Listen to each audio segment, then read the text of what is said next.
Hello बच्चों, कैसे हो आप सब। 7 मई 2023 को नीट का एग्ज़ाम हुआ। उसके ठीक एक महीने बाद एक नीट का एग्ज़ाम और हुआ फॉर मणिपुर स्टेट। हम सब जानते हैं ये बात, रिपीटेड एग्ज़ाम था मणिपुर के बच्चों के लिए। क्या रीज़न रहा हम सब इससे अच्छे से वाकिफ़ हैं। तो उसी मणिपुर पेपर डिस्कशन हम इस वीडियो में करेंगे।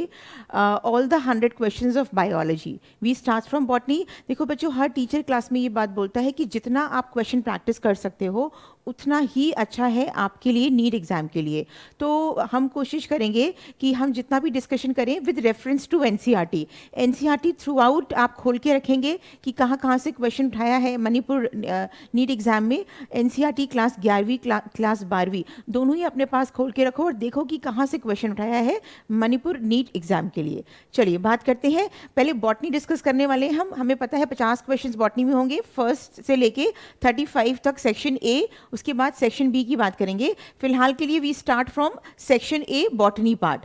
तो एंड ये बात मैं आपको और बता दूं थोड़ा सा, अगर आप इस पेपर को पूरा एनालिसिस अभी देखोगे किस तरह से क्वेश्चंस आए हैं, this paper is tougher than actual NEET exam जो कि तुम्हारा 7 मई को हुआ था। तुम लोग लकी हो कि तुम लोगों को ये पेपर नहीं करना पड़ा, क्योंकि ये क्वेश्चन अच्छा खासा इसमें बवाल है। आप देखोगे क्वेश्चंस को लेवल एज कंपेयर टू जो आपको 7 मई को मिला है बहुत डिफर है। चलिए स्ट्रेट अवे बात करते हैं। क्वेश्चन तुम्हारा बायोमोलिक्यूल्स से लिया है। पहला क्वेश्चन, डिफरेंट बायोमोलिक्यूल्स दिए हैं और तुमको पूछे हैं कि उनके बीच में कौन सा बॉन्ड प्रेजेंट है जिससे कि आपस में बायोमोलिक्यूल्स कनेक्ट रहते हैं, उनके मोनोमर्स कनेक्ट रहते हैं। तो प्रोटीन्स की बात करें, प्रोटीन्स के बीच में कौन सा बॉन्ड प्रेजेंट होता है अमीनो एसिड्स के बीच में? अमीनो एसिड्स के बीच में प्रेजेंट होता है पेप्टाइड बॉन्ड, यानी कि a go with 4 unsaturated fatty acids. इसके बीच में क्या प्रेजेंट होता है आपका डबल बॉन्ड होता है, हाइड्रोजनेशन हो सकता है। न्यूक्लिक एसिड फोस्फोडाइस्टर बॉन्ड है ना, दो न्यूक्लियोटाइड्स के बीच में प्रेजेंट है फोस्फोडाइस्टर बॉन्ड। पॉलीसेक्राइड, पॉलीसेक्राइड के बीच में प्रेजेंट होता है ग्लाइकोसिडिक बॉन्ड। दो शुगर मॉलिक्यूल्स आपस में ग्लाइकोसिडिक बॉन्ड से जुड़े होते हैं। आप देख लेते हैं हमारा सही आंसर क्या बनेगा, a go with 4 and a go with 4। देखो यहाँ भी है, यहाँ भी है। B go with 1, b go with 1 answer मिल गया हमको। ठीक है बच्चों, तो ये this question is from biomolecules. किताब में आपकी ये बात कैसे दी है, तो this is very important to know कि किताब में ये बात कैसे दी है कि जब आप रिवीजन करें, प्रैक्टिस करें, खुद से पढ़ें, सेल्फ रिवीजन करें, तो आप देख सकें कि आपको चीज़ों को कैसे याद रखना है। फैटी एसिड्स की बात कर लें, फैटी एसिड्स में डबल बॉन्ड है ना। देन पॉलीपेप्टाइड चेन, प्रोटीन के बीच में पेप्टाइड बॉन्ड, दो अमीनो एसिड्स के बीच में। पॉलीसेक्राइड्स यानी कि दो शुगर मॉलिक्यूल के बीच में glycosidic bond. And then phosphodiester bond आपका दो न्यूक्लियोटाइड्स के बीच में। ठीक है बच्चों, इस तरह से ये क्वेश्चन आपके किस तरह से एनसीईआरटी से ये बात उठाई है आप देख सकते हो। Class 11th biomolecules, page number 144 and 151। Next बात कर लेते हैं दिस द क्वेश्चन, हम ये बात करते हैं इकोलॉजी पार्ट से लिया गया है ये question. Hydrarch succession, xerarch succession, ecological succession, secondary succession, क्या क्या इसके फिनोमेना है ये पूछा है आपसे। देखो हाइड्रार्क की बात करें तो हमेशा पानी से स्टार्ट होता है और मिजिक कंडीशंस की तरफ जाता है, यानी कि फाइटोप्लैंक्टॉन्स जो कि पानी में होते हैं to mesic condition. A go with 4, तो यहाँ पर ए गो विथ 4, यहाँ भी है, यहाँ भी है। ज़िरार्क सक्सेशन यानी कि बहुत ड्राई एरिया से जाके फिर आपका मिजिक कंडीशन की तरह जाता है, तो ये जा सकता है लाइकन्स टू मिजिक कंडीशंस, यानी बी गो विद 3। ये देखो यहाँ भी है बच्चों, बी गो विद 3। देन अच्छा आंसर हमें मिल गया, b go with 3। The answer is 4। बाकी चेक कर लेते हैं। इकोलॉजिकल सक्सेशन मतलब gradual change in the species composition, gradual change in species succession, तो यानी कि तुम्हारा e go with 1। Secondary succession, fast and climate reach quickly, क्योंकि यहाँ पे ऑलरेडी ऑर्गेनिजम्स प्रेजेंट होते हैं, तो डी गो विद 2, यानी कि हमारा सही ऑप्शन बनेगा ऑप्शन 4। देख रहे हो किस तरह से क्वेश्चंस दिए हैं मणिपुर नीट एग्जाम में। इकोलॉजी से लिया था क्वेश्चन, देखो किताब में कैसे दिए बात है ना। इकोलॉजिकल सक्सेशन क्या है, gradual and Fairlie predictable changes in species composition. ठीक है, सेकेंडरी सक्सेशन जो है फास्टर होता है देन प्राइमरी, राइट। हाइडार्क से क्या होता है, पानी से, वेट एरिया से, पानी से कहाँ जाता है to, from hydric to mesic condition, है ना। ज़िरार्क कैसा है, तुम्हारा ड्राई एरिया से स्टार्ट होता है, ड्राई एरिया से स्टार्ट होके फिर मिजिक कंडीशन की तरफ जाता है। तो बिल्कुल एनसीईआरटी से बात की है, लेकिन लर्निंग है, हमें ध्यान रखना है चीज़ों को। इन कैलोट्रोपिस, कैलोट्रॉपिस एस्टिवेशन किस टाइप का होता है? कैलोट्रॉपिड में एस्टिवेशन का मतलब होता है arrangement of sepals and petals with respect to the other whorls of the flower, है ना। तो फिर यहाँ पे कैसा तुमको देखने को मिलेगा? वेलवेट अरेंजमेंट होती है, ठीक है। बहुत सिंपल है, डायरेक्ट क्वेश्चन पूछा है ये, एग्जाम्पल तुम्हें याद होनी चाहिए इसके लिए, एग्जाम्पल से क्वेश्चन है। तो आपसे कहाँ दी है ये बात? This is like this, Calotropis में किस तरह का अरेंजमेंट है? एस्टिवेशन वेलवेट अरेंजमेंट है, ठीक है, जिसमें क्या होता है कि basically sepals and petals touch at the margins, है ना, विदाउट ओवरलैपिंग। तो ध्यान रखनी है बात हमें। आगे बढ़ते हैं। समझ आ रही होगी बात तुम्हें किस तरह से क्वेश्चन आए एग्जाम में इस पेपर में? मैच कॉलम 1 टू कॉलम 2, है ना। तो ध्यान रखना है हमें कि क्लोरोफिल ए, बी, ज़ैंथोफिल केराटिनॉइड्स का कलर क्या होता है? तो क्लोरोफिल ए का कलर क्या है आपका? ब्लू ग्रीन, ठीक है। बैग करके तुम इसे याद कर सकते हो, blue green bag, chlorophyll a that is blue green, ठीक है। Then chlorophyll b is yellow green, यानी कि a go with third, so a go with third, यहाँ भी मिल गया हमें। Chlorophyll b is yellow green, यानी कि बी गो विथ 2, हमें आंसर मिल गया, बी गो विथ 2। देखो यहाँ पे ए गो विथ थर्ड है, बी गो विथ 2, है ना बच्चों। कर सकते हो आप लोग कि किस तरह से आंसर हमें ढूंढना है ऐसे क्वेश्चंस के लिए। ज़ैंथोफिल क्या है तुम्हारा? येलो, यानी कि तुम्हारा C go with 4 and carotene क्या है? Yellow to orange, D go with 1, यानी कि हमारा सही ऑप्शन क्या बनेगा बच्चों? डी ऑप्शन बनेगा। आगे बात कर लेते हैं। अब देखो एनसीईआरटी में कैसे बात दी है? Chlorophyll a is blue green, b is yellow green, xanthophyll is yellow, carotenoids is yellow to yellow orange. तो सारी कहानी किताब में दी है, कैसे दी है ये आपको ध्यान रखनी है, ठीक है। तो एनसीईआरटी खोल के बैठना, देखना सब किस तरह से किताब में दिए बात। Nitrates and phosphates flowing from agriculture farms into water bodies are a significant cause of. जब आप कैल्शियम को डिपॉजिट, केमिकल्स को डिपॉजिट करते हो एग्रीकल्चर फार्म्स में, तो उससे क्या होता है? वाटर बॉडीज़ में डिपॉजिट करते हो, एग्रीकल्चर फार्म से आप केमिकल्स को वाटर बॉडीज़ में डिपॉजिट करते हो, तो उससे क्या होता है बेटा? यूट्रोफिकेशन हो जाता है, जिसे हम एक्चुअली एल्गल बूम भी बोलते हैं। एल्गल, बहुत ज़्यादा एल्गी डेवलप हो जाती है, पानी की ऑक्सीजन कम हो जाती है, तो जिसकी वजह से eutrophication is the process, that is a cause of eutrophication, ठीक है। किताब में आपकी कैसे दी है ये बात? Eutrophication is a natural ageing of lake bye nutrients enrichment of water, है ना। वाटर बॉडीज में आपका न्यूट्रिएंट केमिकल्स चले जाते हैं जिससे कि यूट्रोफिकेशन हो जाता है। नेक्स्ट इज ये आपका principles of inheritance and variations class 12 से उठाया है क्वेश्चन। सिंपल क्वेश्चन है, अगर तुम सारी क्रॉसेस पढ़े हो तो फटाक से इसका आंसर लगा दोगे। मोनोहाइब्रिड क्रॉस में क्या होता है? 3:1 की कंडीशन होती है, ठीक है। आपका 3 डोमिनेंट होता है एंड 1 रिसेसिव होता है, डोमिनेंस होता है इसमें, ठीक है। तो यानी कि a go with third, so a go with third. देखो तुम्हें आंसर मिल गया, हमें तो आंसर यहीं से मिल गया, लेकिन हम फिर भी चेक करेंगे। तो फिर डाई हाइब्रिड क्रॉस 9:3:3:1, ये एक सिग्निफिकेंट रेशियो है जो तुम्हें डेविएशन समझाता है मेंडल लॉ से। तो बट इसका डाई हाइब्रिड क्रे का F2 जनरेशन का फिनोटिपिक रेशियो क्या है? 9:3:1, यानी बी गो विथ 4। देख सकते हो इनकम्प्लीट डोमिनेंस, इनकम्प्लीट डोमिनेंस के केस में both the genotypic and phenotypic ratio क्या आते हैं तुम्हारे? 1:2:1, ठीक है, क्योंकि इनकम्प्लीट डोमिनेंस है, ब्लेंडिंग हो जाती है, दोनों साथ में मिलके आगे जाते हैं, एक नया फिनोटाइप बनाते हैं। टेस्ट क्रॉस में तुम्हारा क्या रेशियो आता है? 1:1, डी गो विद 1, यानी तुम्हारा आंसर क्या है? आंसर ऑप्शन नंबर ए, ठीक है। देखो सब दिए बात ये तुम्हारी, दिस इज मोनोहाइब्रिड क्रॉस, ये तुम्हारा रेशियो ये दिया हुआ है ना। ये तुम्हारा इनकम्प्लीट डोमिनेंस की बात कर रहे हैं, राइट, 1:2:1, एंड ये तुम्हारा किसकी बात कर रहे हैं? डाई हाइब्रिड क्रॉस के रेशियो की बात कर रहे हैं बच्चों, right. Next question, how many times decarboxylation occur during each TCA cycle? TCA cycle means try carboxylic acid cycle, ठीक है। एक्चुअली यहाँ पे कौन से साइकिल की बात हो रही है?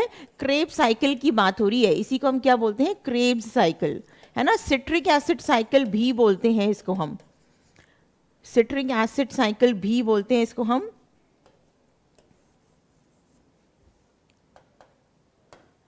और इसको हम क्या बोल सकते हैं? सिट्रिक एसिड साइकिल, ठीक है। तो तुम्हारा यहाँ पे, ठीक है बच्चों।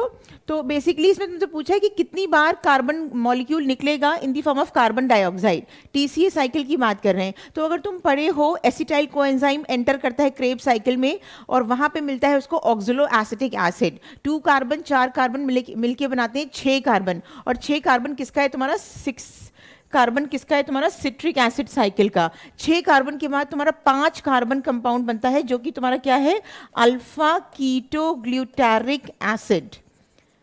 ठीक है, और फिर तुम्हारा एक कार्बन और निकलता है, तुम 4 कार्बन कंपाउंड बनाते हो विच इज सक्सिनिक एसिड। तो यानी कि तुमने 2 कार्बन, इसके बाद कहानी सिर्फ 4 कार्बन पे ही चलेगी, तभी तुम्हारा ऑक्सिलो एसिडिक बनेगा फाइनली। तो यानी कि तुमने 2 बार कार्बन रिमूव किए, तो 2 टाइम्स डी कार्बोक्सिलेशन होगा प्रोसेस में। तो तुम्हारा आंसर क्या बनेगा, इट इज ऑप्शन 4 टॉइस। ठीक है बच्चों, रिलेट कर पा रहे हो, क्रेब साइकिल तुमने ऐसे ही पढ़ा है क्लास में टीचर से अपने। आगे बात कर लेते हैं, कैसे किताब में दिए, followed by 2 successive steps of decarboxylation leading to the formation of alpha keto glutaric acid and succinic acid.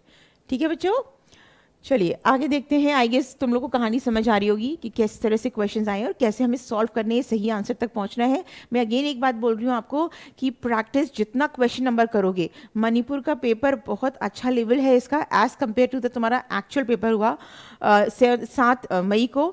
तो अगर तुम ये क्वेश्चन कर पा रहे हो दैट मीन्स कि तुम्हारी पकड़ है बायोलॉजी पे, सब्जेक्ट पे तुम्हारी पकड़ है और तुमको क्वेश्चन अच्छे से लगा पा रहे हो तुम।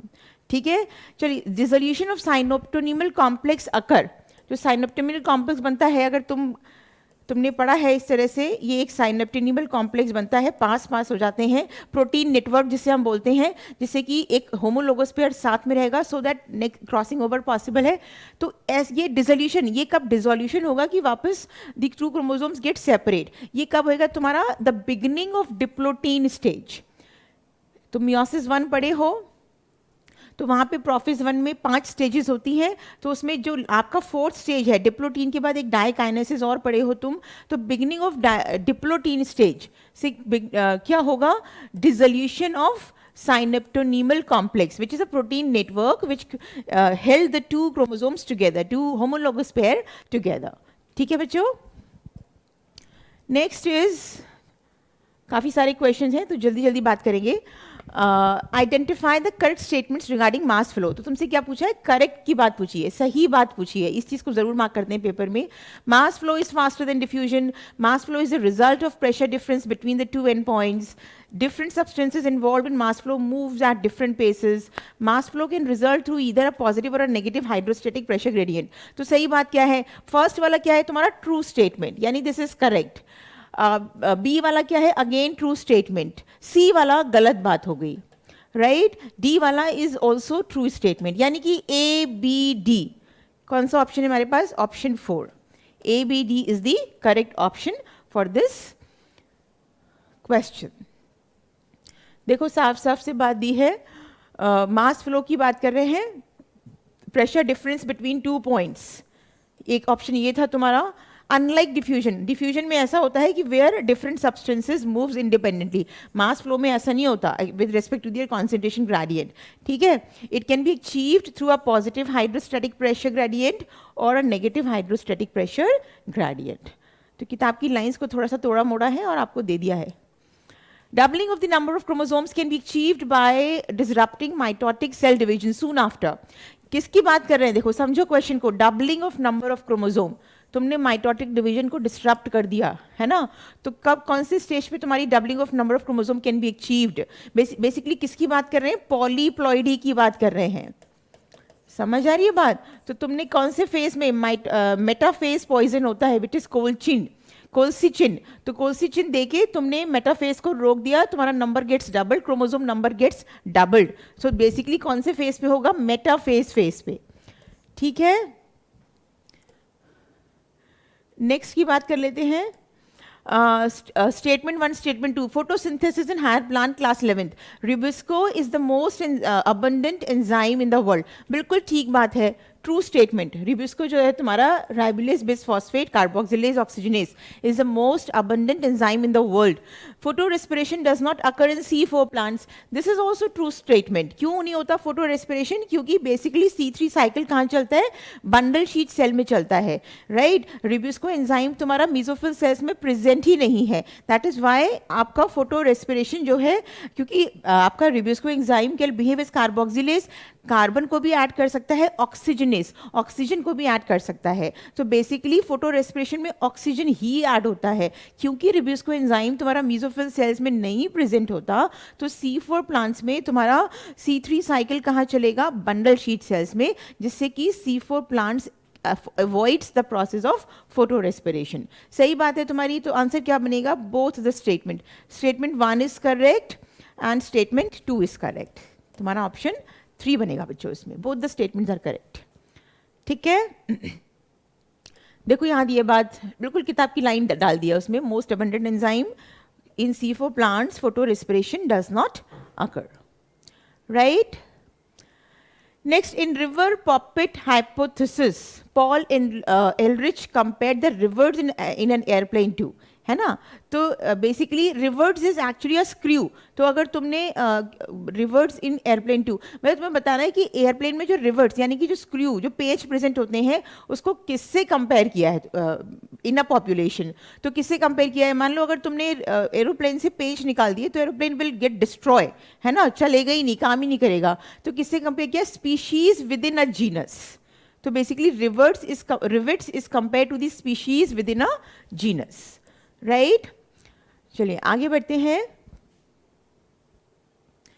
किताब में देखो ये दिया हुआ है, rivet poppers hypothesis used by this person, that is Paul Ehrlich, and he actually compared reverts with species. ठीक है. समझ आ रही बात? कैसे करके किताब में बात दी है और आपको कैसे क्वेश्चन बना के दिया है.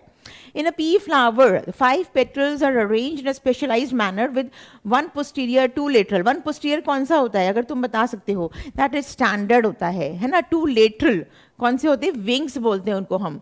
2 interior क्या बोलते हैं उनको? हम कील बोलते हैं. ठीक है. तो आंसर तो मिल गया हमें. आंसर इज 4 बच्चों. ठीक है. ऑप्शन नंबर 4 जाएगा इस क्वेश्चन के साथ.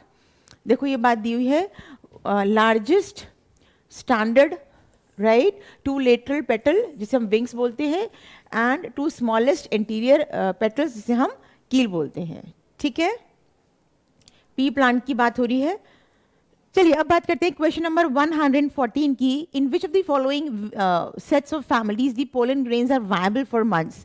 तो हम जानते हैं कि पोलन ग्रेन्स की वायबिलिटी मंथ्स भी हो सकती है, 1 मंथ भी हो सकती है, कुछ डेज भी हो सकती है. तो आपसे पूछा है कि कौन सी फैमिली में वायबल फॉर मंथ्स है, that pollen grain can germinate, है ना, and can produce the gamete.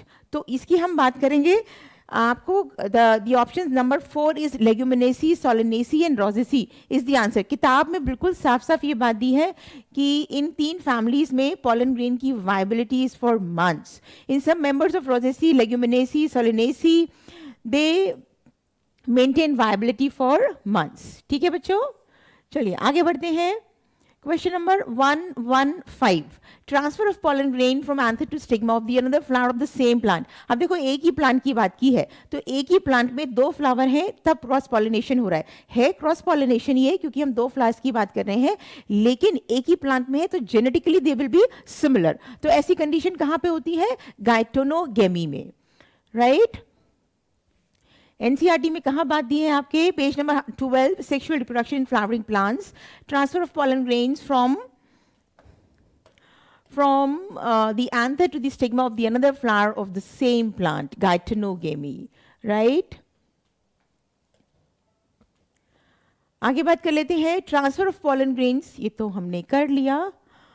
Next is the phenomena which is influenced by auxin and also play a major role in its discovery, है ना, कि discover भी किया और बहुत ही इंपॉर्टेंट रोल है प्ले किया है उसने, इन्फ्लुएंस्ड किया है उस फिनोमेना ने. कौन सा फिनोमेना है? फोटोट्रोपिज्म, है ना, bending of the plant towards the light opposite to the direction in which the auxin is synthesis. So this is basically phototropism. किताब में साफ साफ बात दी हुई है आपकी, है ना. ये जो आपका एक्सपेरिमेंट है यही बताता है हमको कि discovery of the auxin is actually proven कि जहाँ भी ऑक्सीजन सिंथेसिस होगा उसके ऑपोजिट डायरेक्शन में प्लांट का पार्ट बेंड हो जाएगा towards the light, and this bending of light to bending of plant towards the light is basically phototropism because of the synthesis of oxygen on the opposite side. ठीक है, आगे देख लेते हैं next question. The transverse section of a plant part showed polyarch, radial and exact xylem with endodermis and pericycle. The plant part is identified. तो ऐसी सारी conditions तुमको कहाँ देखने को मिलेगी? देखो एक बात ध्यान रखेंगे, अगर क्वेश्चन में रेडियल दिया है, R for radial and R for root, तो ये तो हमें पता चल जाएगा इसी से कि किसकी बात हो रही है, रूट की बात हो रही है, यानी तुम्हारा थर्ड एंड फोर्थ ऑप्शन तो गया, राइट। पॉलीआर्क कंडीशन यानी कि मोर देन 6 बंडल्स, पॉलीआर्क कंडीशन, तो ये किस में होती है आपकी मोनोकॉट रूट में। कहाँ मिलेगा आपको देखने को, मोनोकॉट रूट। देख लेते हैं किताब में कैसे बात दी है, अलग अलग मैंने पिक्चर्स ली हैं, आपको मिल जाएगा सारा, page number 87 90 91 from the topic anatomy of flowering plants. ये देखो एग्जैक्ट कंडीशन है जहाँ पे तुम्हारा प्रोटोजाइलम पेरीफेरी पे होता है और मेटाजाइलम सेंटर में होता है। देन रेडियल अरेंजमेंट होता है ऑल्टरनेट मैनर में विस्कुलर बंडल्स का, इनर रेडिया है। देन आपका polyarch, usually more than 6 xylem bundles, polyarch condition होती है। हेज एपिडर्मिस एंड पेरीसाइकिल, यही सारी बात क्वेश्चन में आपसे पूछी है, तो monocot root will be the answer. Next is what will happen if fresh water lake gets contaminated by the addition of polluted water with high BOD, है ना, तुमने उसमें पानी को पल्यूट कर दिया, ऑर्गेनिक मैटर को बढ़ा दिया, यानी कि उसमें जितने भी ऑर्गेनिजम्स हैं will take the oxygen, will this result in the depletion of the oxygen in the lake, है ना, तुम्हारी ऑक्सीजन की कमी हो जाएगी क्योंकि तुमने ऑर्गेनिक न्यूट्रिएंट्स की वजह से ऑर्गेनिज्म को ग्रोथ दी और जिसकी वजह से वो क्या क्या उन्होंने डिजॉल्व ऑक्सीजन को लेना शुरू कर दिया फॉर रेस्पिरेशन, तो ऑक्सीजन की कमी हो जाएगी पानी में। So that will the answer will be option 1, amount of oxygen dissolved in the lake will decreases. इस प्रोसेस को हम यूट्रोफिकेशन भी बोलते हैं, राइट। तो micro organisms involve in biodegradation of organic matter, किसका डिग्रेडेशन हो जाएगा, ऑर्गेनिक मैटर का, in the receiving water body consume lot of oxygen. Microbes की तुमने ग्रोथ करा दी जिससे कि ऑक्सीजन ले ली उन्होंने, ऑक्सीजन की लेवल कम हो गया तुम्हारा लेक में। नेक्स्ट बात कर लेते हैं, the last chromosome sequence in human genome project. Simple question, straight forward question, without, I mean you don't have to waste any time, just mark chromosome 1। Chromosome 1 की वजह से ही आपका प्रोजेक्ट जो था 2003 में फिनिश होना था, 3 साल लेट फिनिश हुआ, 2006 में फिनिश हुआ, क्योंकि chromosome 1 was the last one two sequence in human genome project. ठीक है बच्चों, नेक्स्ट देख लेते हैं। देखो किताब में दी है तुम्हारी बात ये कि 2006 में this was the last chromosome among the 24 chromosome जो कि सीक्वेंस्ड हुआ। 2003 में इसको एस्टिमेटेड किया गया था खत्म कर देंगे प्रोजेक्ट को, लेकिन 1 की वजह से ही 2006 में कहानी खत्म हुई। The amount of nutrients such as carbon, nitrogen, potassium and calcium presents in the soil at any given time is referred to as standing state. एक किसी भी पर्टिकुलर टाइम में जितना ही ये सारे न्यूट्रिएंट्स प्रेजेंट होते हैं सॉइल में, उसको क्या बोलते हैं, उसको standing state of the soil बोलते हैं। ठीक है, देखो साफ साफ से बात दी है, the amount of nutrients such as carbon, nitrogen, potassium, calcium present in the soil given time is standing states. Next की बात कर लेते हैं, plants offer rewards to animals in the form of pollen and nectar and to the animals, मतलब दोनों एक दूसरे को फैसिलिटेट कर रहे हैं। प्लांट्स को एक्चुअली पॉलिनेशन मिल रहा है और एनिमल्स को यानी कि पॉलिनेटर्स को नेक्टर मिल रहा है, खाना मिल रहा है, कुछ एडिबल चीज मिल रही है, तो यानी दोनों एक दूसरे के लिए बेनिफिट है। म्यूचुअलिज्म, सिम्बायोसिस, इसका आंसर क्या बनेगा, जब दोनों म्यूचुअल बेनिफिट्स उठा रहे हैं, अंडरस्टैंडिंग है दोनों के बीच में, दोनों को फायदा हो रहा है, म्यूचुअलिज्म। किताब में कैसे बात दी है तुम्हारे, लाइक दिस है ना, म्यूचुअलिज्म की बात कर रहे हैं, प्लांट एनिमल रिलेशनशिप, है ना, plant gets pollination and the pollinators get food. Next is the species of plant that plays a vital role in controlling the relative abundance of their other species. मतलब एक species दूसरी species को control कर रही है, just acting like a predators to control the species of the prey. So that will be the keystone species, right? Next देख लेते हैं, match list 1 to list 2। Pteropsida तुम्हारा बनेगा ए इज 3, एडियांटम। लाइकोप्सिडा तुम्हारा बनेगा B is 4, Selaginella. Psilotum is Psilopsida, C is 1। यानी तुम्हें answer मिल गया option number 4। Sphenopsida is Equisetum. ठीक है, तो इस तरह से तुम्हारा this will be the option number 4। Next बात कर लेते हैं, देखो किताब में दी हुई है साफ साफ, है ना। Psilopsida Psilotum, Lycopsida Selaginella, Sphenopsida Equisetum and Pteropsida Adiantum. Plant kingdom का टॉपिक है page 32। Inulin is a polymer of, very simple, किसका पॉलीमर है इन्यूलिन? बायोमोलिक्यूल्स में दिया है तुम्हारे, फ्रक्टोज का पॉलीमर है। किसका पॉलीमर है? फ्रक्टोज का पॉलीमर है। तो बेसिक से भी क्वेश्चंस हैं, लेकिन कुछ टिपिकल क्वेश्चंस हैं। मणिपुर का पेपर वाज नॉट इजी, जो कि एक्चुअल पेपर हुआ था। देखो किताब में ये बात ऐसे दी हुई है तुम्हारी, राइट, साफ साफ से, inulin is a polymer of fructose. तो एमसीक्यूज जितना भी करोगे बेटर है बेटा आपके लिए, नीट 24 के लिए। Thermostat DNA polymerase used in PCR was isolated from. DNA polymer, thermostable DNA polymerase, जो आपका डीएनए पॉलीमरेज पीसीआर में होता है, पॉलीमरेज चेन रिएक्शन, ये एक टेम्परेचर डिपेंडिंग प्रोसेस है, right, for the multiplication of the DNA, है ना। तो इसमें हम बेसिकली कहाँ से आइसोलेट करते हैं, कौन से बैक्टीरिया से?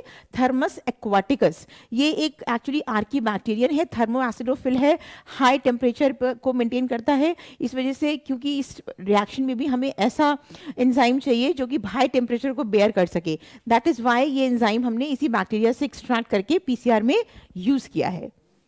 ठीक है, tag polymerase is the name of the enzyme. देखो यहां दिया हुआ है, thermos aquaticus, which remains active during the high temperature inducing denaturation of double stranded DNA for the multiplication of DNA.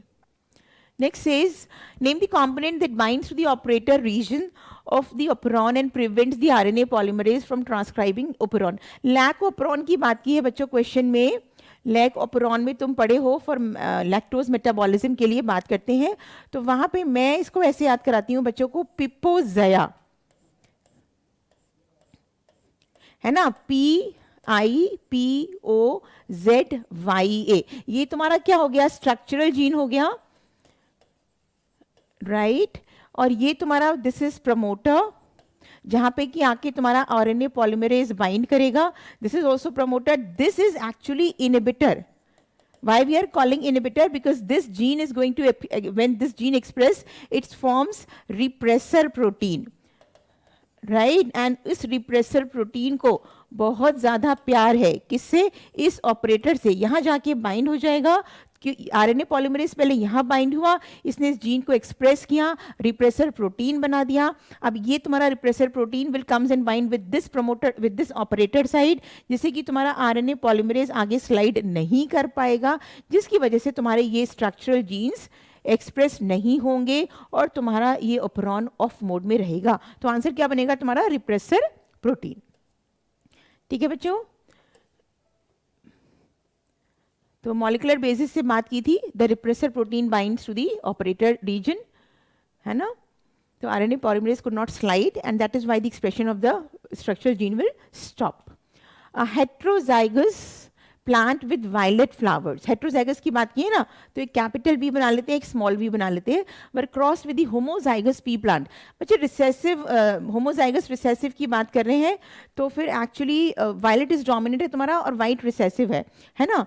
तो इसका मतलब we are talking about test cross, है ना। एक तुम्हारा यहाँ पे हेट्रोजाइगस पेरेंट है और एक होमोजाइगस पेरेंट है, तो तुम्हारा इसका रेशियो क्या आएगा? 1:1, यानी कि तुम्हारा सही आंसर क्या बनेगा? 20 produces violet and 20 produces white flower, and the question is talking about test cross।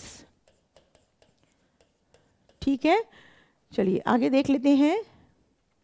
Next question, fatty acids are connected with the respiratory pathway through acetyl coenzyme. जब पायरुविक एसिड से एसिटाइल कोएंजाइम बनता है, decarboxylation process होता है। Pyruvic acid 3 carbon compound है, acetyl coenzyme 2 carbon compound है। तो यहीं से आ जाता है तुम्हारा फैटी एसिड भी इसके साथ, to enter into the next pathway, that is Krebs cycle for their oxidation to release energy, है ना। देखो किताब में बात दी है, फैटी एसिड कहाँ एंटर कर रहा है? एसिटाइल कोएंजाइम के वक्त। ठीक है, नेक्स्ट बात कर लेते हैं, ligation of foreign DNA at which of the following site will result in loss of tetracycline resistance of PBR 322। तो पीबीआर 322 तुम पढ़े हो, यहाँ पे तुम्हारा कौन सा साइट होता है, टेट्रासाइक्लिन रेजिस्टेंस, है ना। और टेट्रासाइक्लिन रेजिस्टेंस में तुम्हारे क्या क्या होते हैं, मैं ऐसे लर्न कराती हूँ बच्चों को, ट्राई बनाना सैलेड, ठीक है। तो यहाँ पे तुम्हारा, यहाँ पे बात कर रहे हैं बैम H1 की एक्चुअली, है ना। देखो तुम्हारे को कहाँ कैसे दिया हुआ है ऑप्शन में, एनसीईआरटी में कैसे दी है, देखो ये तुम्हारा टेट्रासाइक्लिन रेजिस्टेंट की बात की है, वहाँ पे अगर बैम H1 पे साइट पे कट किया तो आंसर तुम्हारा बैम H1 बनेगा बच्चों। नेक्स्ट बात कर लेते हैं, auxin, gibberellin, cytokinin, ethylene, phyto hormones की बात की है, मिसमैच किया है। ए गो विथ 4, पहली बारी तुम्हें आंसर मिल गया, A go with 4, auxin promotes the flowering in pineapple, तो A4 तुम्हारा कहाँ है, 2 ऑप्शन में है, एक ही तुम्हारा ऑप्शन है, बाकी चेक कर लेते हैं। B go with 3rd, increases the length of the grape stalk, C go with 2, तो तुम्हारा साइटोकाइनिन क्या कर रहा है, cytokinin overcoming the apical dominance, और इथिलीन क्या करेगा, ethylene promotes the female flower formation in cucumber, so we'll go for option 2। Next देख लेते हैं, देखो सारी बात तुम्हारी किताब में दी हुई है, प्लांट ग्रोथ एंड हार्मोन में। Now this is question number 131, it says during symport 2 different molecules move across the membrane, है ना। तो सिम्पोर्ट के वक्त 2 डिफरेंट मॉलिक्यूल्स मेम्ब्रेन को क्रॉस कर रहे हैं, तो किस तरह से करते हैं, are they in the same direction with the help of different carrier located at a common site, और in the same direction with the help of a different carrier located and different site in the same cell. तो पहली बात तो ये देखेंगे कि different carriers नहीं transport करते, सेम कैरियर करते हैं सेम डायरेक्शन में। If this is molecule A, so this will also go in this direction, and if this is molecule B, so in the same direction, that means symport मतलब कि same ही direction में with the same carrier। तो फिर हमारा answer क्या बनेगा, option 3, ठीक है बच्चों। किताब में बिल्कुल साफ साफ आपकी बात दी है, in symport both the molecules cross the membrane in the same direction, right। आगे बात कर लेते हैं, next says which classes of algae possess pigment fucoxanthin and pigment phycoerythrin respectively। मतलब बिल्कुल सिंपल सा क्वेश्चन है, तुम्हारी किताब में एक चार्ट बना हुआ है, सारे एल्गी के नाम दिए हुए, Thallophyta, I mean this Phaeophyceae, Chlorophyceae and Rhodophyceae, सबका पिगमेंट दिया हुआ है साफ साफ। तो फ्यूकोजेंथिन तुम्हें ब्राउन एल्गी में देखने को मिलेगा, यानी फियोफाइसी, एंड तुमको फाइकोराइथ्रिन रेड एल्गी में देखने को मिलेगा, यानी रोडोफाइसी। तुम्हारा सही आंसर क्या बनेगा, ऑप्शन 2, ठीक है। देखो किताब में कैसे दी है ये बात, there is a chart given, plant kingdom page 27, तो तुमको फियोफाइसी और डोडोफाइसी की बात की थी, फ्यूकोजेंथिन एंड फाइकोएराइथ्रिन की बात क्वेश्चन में कर रहे थे बच्चों, ठीक है। तो बिल्कुल स्ट्रेट अवे क्वेश्चन है, but there are questions which is not straight away from NCERT, थोड़ा सा टिपिकल पेपर है मणिपुर का, एज कंपेयर टू जो तुमने ऑलरेडी जो मेन एग्जाम की हम बात करें। Now next question says in which disorder change of single base pair in a gene for beta globin chain results in the change of glutamic acid to valine। तो glutamic acid to valine तुम पढ़े हो अच्छे से, glutamic acid to valine अगर change होता है यानी गैग से गग बन जाता है, सिर्फ एक पोजीशन चेंज होती है, क्या बनता है, गैग से गग बन जाता है ना। सिर्फ तुम इसकी बात करो तो इसकी एक पॉइंट म्यूटेशन भी बोलते हैं इस वजह से, क्योंकि एक न्यूक्लियोटाइड बेस चेंज होता है। ऐसा कंडीशन ना ही थैलेसीमिया में है, ना ही हेमोफिलिया में है, ना ही फिनाइल कीटोनुरिया में है। किस कंडीशन में है ये, सिकल सेल एनीमिया। इसलिए इस कंडीशन को हम पॉइंट म्यूटेशन भी बोलते हैं, क्योंकि सिर्फ एक ही नाइट्रोजनियस बेस चेंज हुआ है ना, that results into sickle cell anaemia, right बच्चों। चलिए आगे बात कर लेते हैं, किताब में डायग्रामेटिकली तुम्हारा दी हुई है बात, देखो साफ साफ दी हुई है, गैग से गग बन रहा है ना। यहाँ पे ये देखो, ये इसमें चेंज हो रहा है, बट एक्चुअल में ये बनना था। तो glutamic acid is replaced by valine and that results in mutation and the disorder leads to sickle cell anaemia.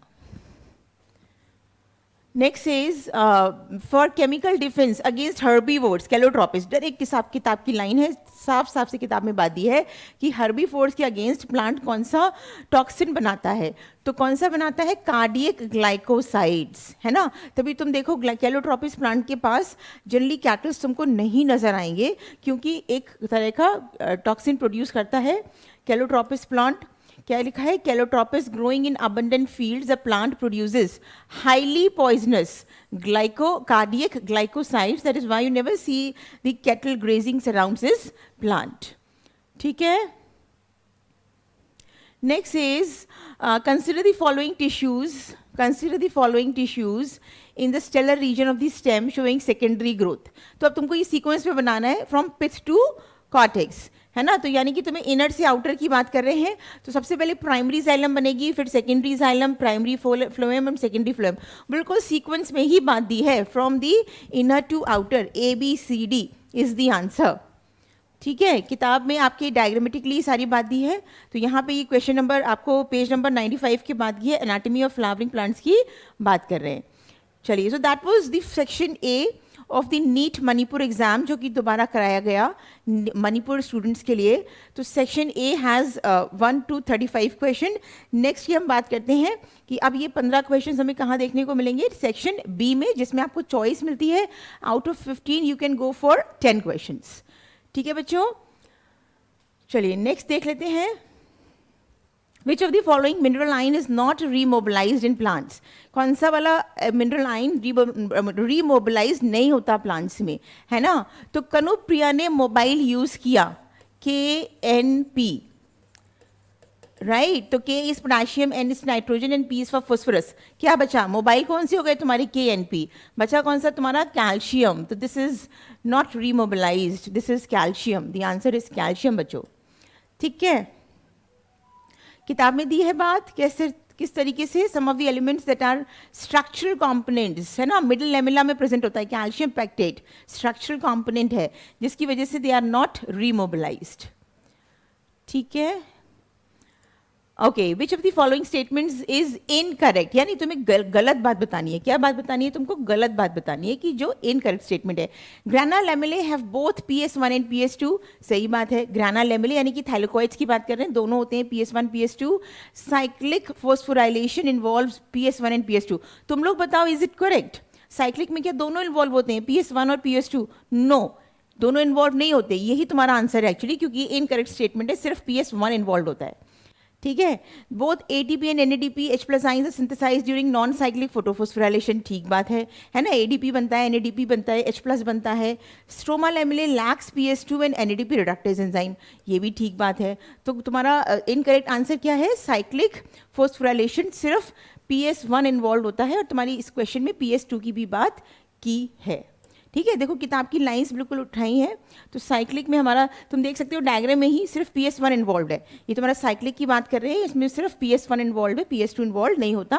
That is why it was incorrect, the statement was incorrect. आगे देख लेते हैं, match column 1 with column 2। तो बहुत simple है, rhizobium, यहाँ से start करो। राइजोबियम बहुत कॉमन है, तुमने सुना होगा। Rhizobium is actually conversion atmospheric nitrogen to ammonia, है ना। नाइट्रोजन साइकिल में राइजोबियम लेगुमिनस प्लांट्स में हेल्प करता है। तो ये तुम्हारा क्या बनेगा, बी गो विथ 4। देखो आंसर यहीं से मिल गया, बी गो विथ 4, है ना। A go with 2, conversion of ammonia into nitrate. B go with 4, C go with 1, Thiobacillus denitrification, है ना। नाइट्रोबैक्टर इज एक्चुअली तुम्हारा conversion of nitrite to nitrates, यानी कि सही ऑप्शन 3 बनेगा। नाइट्रोजन साइकिल की बात की है बच्चों इस क्वेश्चन में, किताब में दिया हुआ है। मिनरल न्यूट्रिशन के टॉपिक में तुम्हारा पूरा कहानी दी हुई है, राइट। तो किताब खोल के देखो किस तरह से बात दी हुई है, विद रेफरेंस टू NCERT हमने बात की है थ्रू आउट द वीडियो। तुम्हें सारा आइडिया पड़ा होगा कि किस टाइप से क्वेश्चंस बनते हैं। Any kind of MCQs is important for your exam, for the preparation of NEET exam. तो बच्चा कोई भी सोर्स हो, चाहे CUT का एग्जाम हो, चाहे तुम्हारा नीट मणिपुर का एग्जाम हो, किसी भी तरह का सोर्स अच्छा है तुम्हारे नीट 24 की तैयारी के लिए। तो इसलिए हम ये नीट 24 का कंप्लीट वीडियो सोल्यूशन लेके आए हैं। अभी इस वीडियो में हम बॉटनी की बात कर रहे हैं, नेक्स्ट वीडियो में विल ब्रिंग ज़ूलॉजी। ठीक है, चलिए। In angiosperms the correct sequence in the formation of female gametophyte, तुम्हें सीक्वेंस बतानी है। मेगास्पोरोजेनेसिस की बात कर रहे हैं क्वेश्चन में, तो सबसे पहले तुम्हारा क्या बनेगा, म्योटिक डिवीजन चलेगा सबसे पहले मेगास्पोर मदर सेल पे, तभी तो तुम्हारा मेगास्पोर बनेगा। तो सी सबसे पहले, यानी कि तुम्हें आंसर मिल गया यहीं से, समझ रहे हो बच्चों। सी, देन बी डीजेनरेशन हो जाएगा, सिर्फ एक बनेगा, एक रह जाएगा तुम्हारा megaspore towards the chalazal end. Then फिर ए, 3 सक्सेसिव माइटोटिक डिविजन्स होंगे, फंक्शनल मेगास्पोर बनेगा। देन फिर D, migration of 3 nuclei towards the each pole, 3 ऊपर चले जाएंगे, 3 नीचे, 3 तुम्हारे एंटीपोडल्स बन जाएंगे, 3 नीचे चले जाएंगे, एक एग होगा, 2 सिनर्जिड्स होंगे। And then E, formation of wall resulting in 7 called embryo sac. ठीक बात है, तो तुम्हारा इसका आंसर सी बनेगा with complete sequence steps in megasporogenesis. देखो ये सारी बात किताब में दी है, सेक्सुअल रिप्रोडक्शन फ्लावरिंग प्लांट्स की कहानी है, पेज नंबर 11।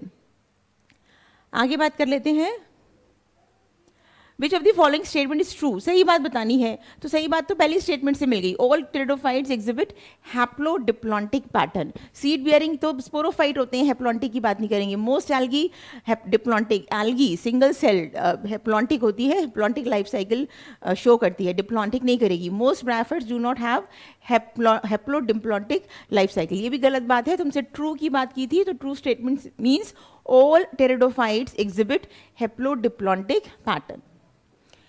ठीक है, जो किताब में दी है तुम्हारी हिसाब साफ से बात है ना। चलिए आगे बात कर लेते हैं, विच of the following is incorrect. Incorrect की बात पूछिए तुमसे अबाउट एग्रोबैक्टीरियम ट्यूमिफिशंस, है ना, बायोटेक्नोलॉजी का क्वेश्चन है।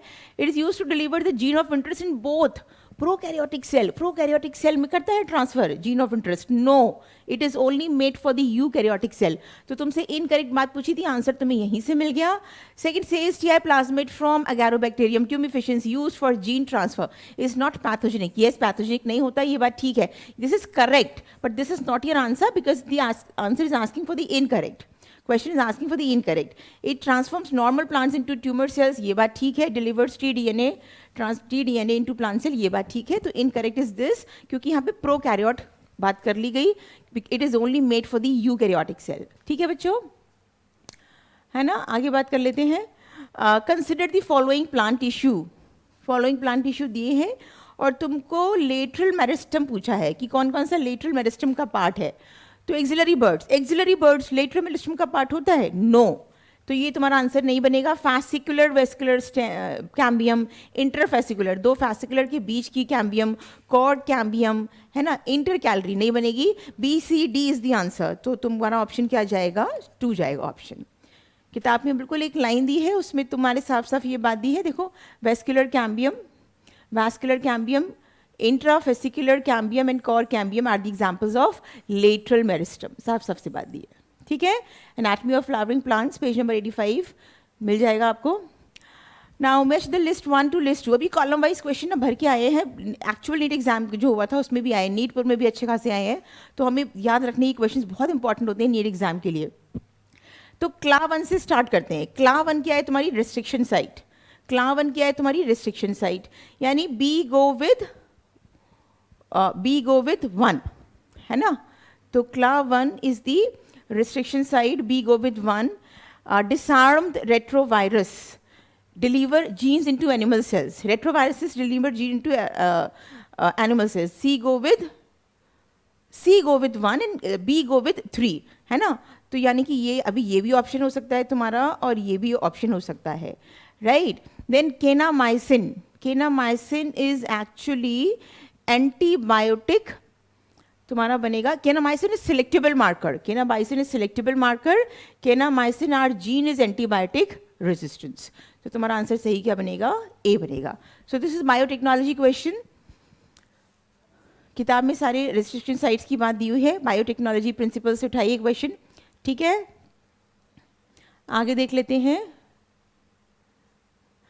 ओके, स्टेटमेंट बेस्ड क्वेश्चन है, तुमसे पूछा है कि दोनों स्टेटमेंट सही है या कि नहीं है या गलत है। The process of कॉपिंग genetic information from 1 strand of DNA into RNA, ठीक बात है, डीएनए से एमआरएनए बनाते हैं हम, ट्रांसक्रिप्शन बोलते हैं इस प्रोसेस को, ट्रू हो गया। A transcription unit in DNA is defined primarily by the 3 regions in DNA, that is a promoter, structural gene and terminator, ठीक बात, यानी दोनों सही है। तो both statement 1 and 2 are true, यानी तुम्हारा ऑप्शन 3 बनेगा बच्चों।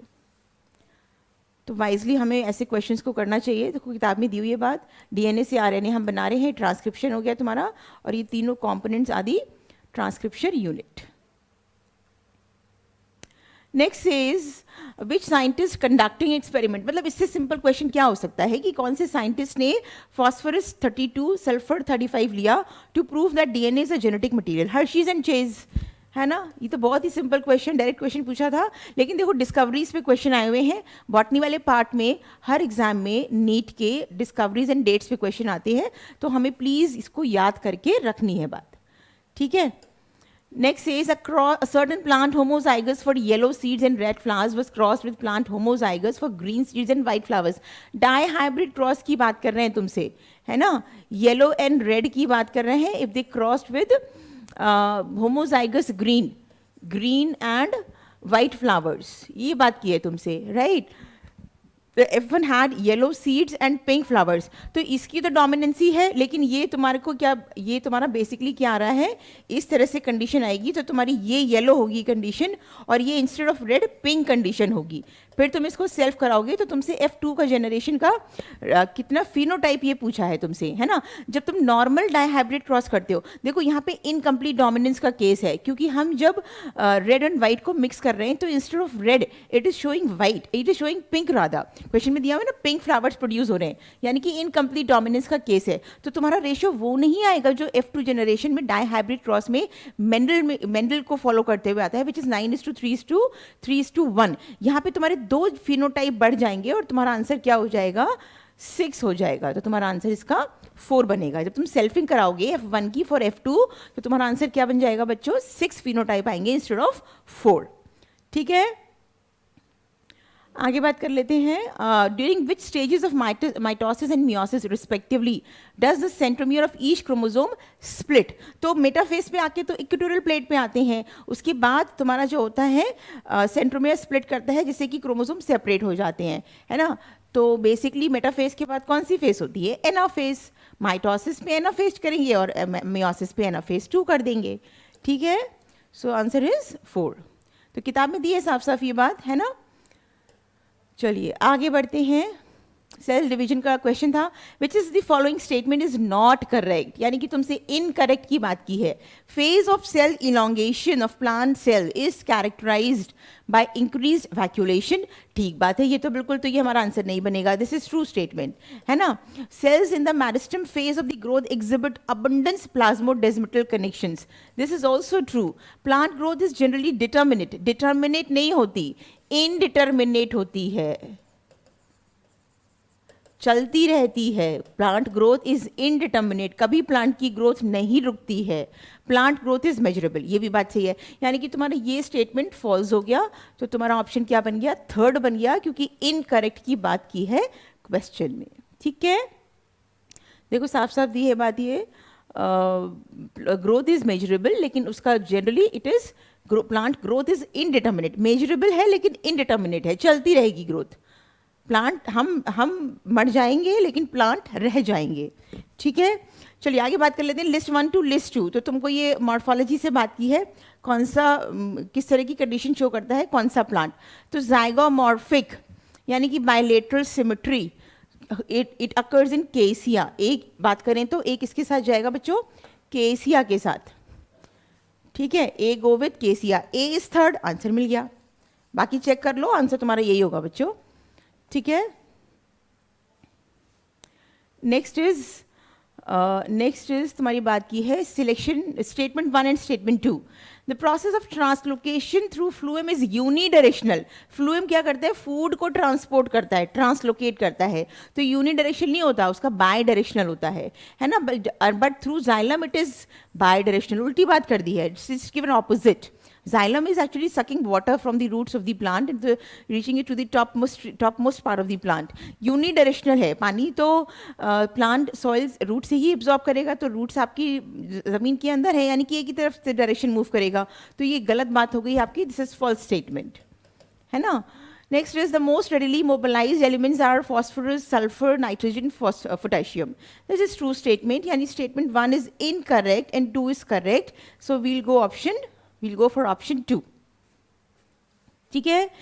So I guess this is all. This is how it is given in your NCERT. तो बच्चों, this is your paper NEET 23 Manipur paper, all the 50 questions of botany. Go through it wisely, क्योंकि you never know, PYQs हमेशा ही help करते हैं NEET के exam के लिए. NEET 24 का पेपर वैसे भी बहुत अनप्रिडिक्टेबल है, तो हमको जितना सोर्स, जितना हम अच्छे से वाइजली MCQs को पढ़ सकते हैं डिफरेंट सोर्सेज से, उतना बच्चों अच्छे से पढ़ो. एंड आई होप तुम लोग का प्रिपरेशन बहुत अच्छा चल रहा होगा, because it is high time कि अब हमें नीट 24 के लिए तैयारी करना शुरू कर देनी चाहिए. This all, we'll meet in the next video for zoology video solution.